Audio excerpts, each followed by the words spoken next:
एक मित्र ने लिखा है, गुरुजी, लाइफ के जो रियल एक्सपीरियंसेस या ध्यान के जो एक्सपीरियंसेस अगर वाकई हमें बदलते हैं तो हम शायद उस पर ज़्यादा क्वेश्चन नहीं करते, और अगर एवोल्यूशन के प्रोसेस में परेशानी होती है तो हमसे जो घटता है या हमारे ऊपर जो घटता है हम उसको ना देखकर उस विचारों में उलझ जाते हैं जो हमें गोल गोल घुमा के वहीं पटक देते हैं। जैसे किसी की निंदा, तारीफ, गुस्सा, प्रेम। क्वेश्चन तभी उठाते हैं हम जब हमारा अस्तित्व पे भरोसा कम होता है।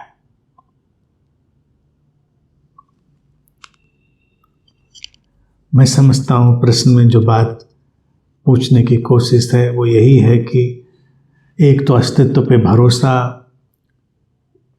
व्यक्ति को एक दिशा देता है, दूसरा जीवन के या ध्यान के वास्तविक अनुभव और छद्म अनुभव। वास्तविक अनुभव जो हैं जीवन के, वो जीवन में वास्तविक रूपांतरण लाते हैं। Real experiences brings real transformation. अब जो छद्म होगा वो छद्म चीज़ों को लाएगा। अगर हम छद्म चीज़ों की तरफ जाते हैं तो जैसा गोल गोल लिखा है गोल गोल ही घूमते हैं। ये जो निंदा है, प्रशंसा है, क्रोध है, व्यक्ति के भीतर होता है, लेकिन वो धीरे धीरे जीवन के वास्तविक अनुभवों के साथ, ध्यान के वास्तविक अनुभवों के साथ ट्रांसफॉर्म होता रहता है, रूपांतरित होता रहता है। लेकिन अगर वैसा ही जीवन चल रहा है तो इसका मतलब अंदर कहीं गहरे में कोई परिवर्तन नहीं घट रहा है। हम ध्यान में जाते हैं, ध्यान के समय तो लगता है सब बिल्कुल ठीक है, बहुत अच्छा है, सारा अंदर बाहर दिव्य अनुभव घट गया। लेकिन उसके बाद जीवन की दैनिक जो प्रक्रियाएं हैं, दिनचर्या है, उसमें हम उसी तरह से ईर्ष्या में पड़ते हैं, उसी तरह से निंदा में, उसी तरह से क्रोध में। तो इससे ही पता चलता है कि जो दिव्यता का अनुभव घटा वो छद्म था, झूठा था। अगर वो वास्तविक होता तो उनके रंग बदलते जाते, निंदा, प्रशंसा, क्रोध के रंग बदलते जाते, वो वैसे नहीं रहते। अगर वो वैसे ही हैं तो हमको प्रश्न खड़ा करना चाहिए। और अस्तित्व पर आस्था की बात, ट्रस्ट की बात जो करी है, वो एक ऐसी चीज़ है कि जब तक व्यक्ति स्वयं पर आस्था ना कर ले तब तक वो अस्तित्व पर भी नहीं कर सकता, क्योंकि स्वयं का होना ही अस्तित्व का होना है। तो जो व्यक्ति स्वयं में ही पूरी तरह संशय से भरा हुआ है वो अस्तित्व में भी संशय से भरा रहेगा।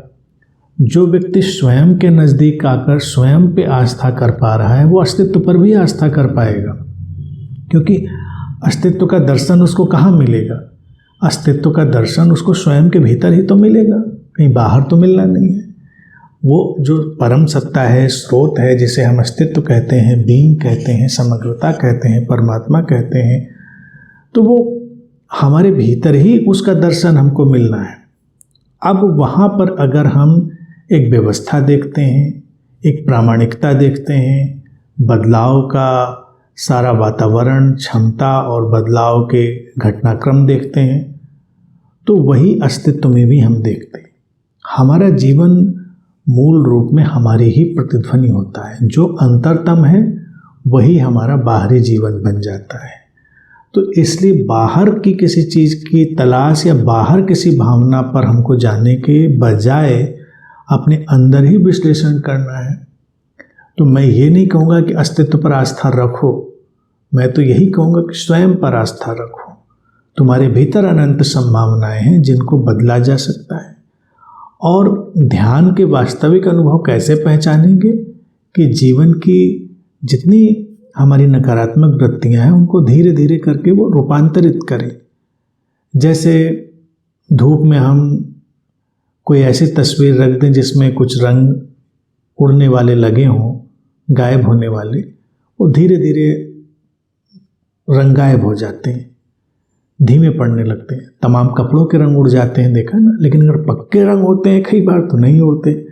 तो अगर वृत्तियाँ भी हमारी इतनी पक्की हैं तो इसका मतलब धूप काम नहीं कर रही है और हमारी वृत्तियाँ ही बड़ी जड़ हो गई हैं। रंग तो कच्चे पक्के होते हैं, लेकिन वृत्तियाँ हमारी हमेशा ऐसी होती हैं कि जिन पर अगर वास्तविक धूप पड़े अनुभवों की तो वो जरूर पिघलती हैं, वाष्पीभूत होती हैं।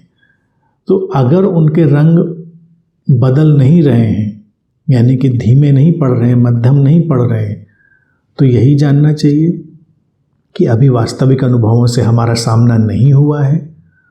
वास्तविक अनुभव धूप की तरह ही है, जब वो तुम्हारे संपर्क में आएंगे तो बदलेंगे। तुम्हारे भीतर से जो कुछ भी वाष्पीभूत होना है, इवेपोरेट होना है, वो इवेपोरेट होगा, वाष्पीभूत होगा और फिर पीछे कुछ नया बचेगा।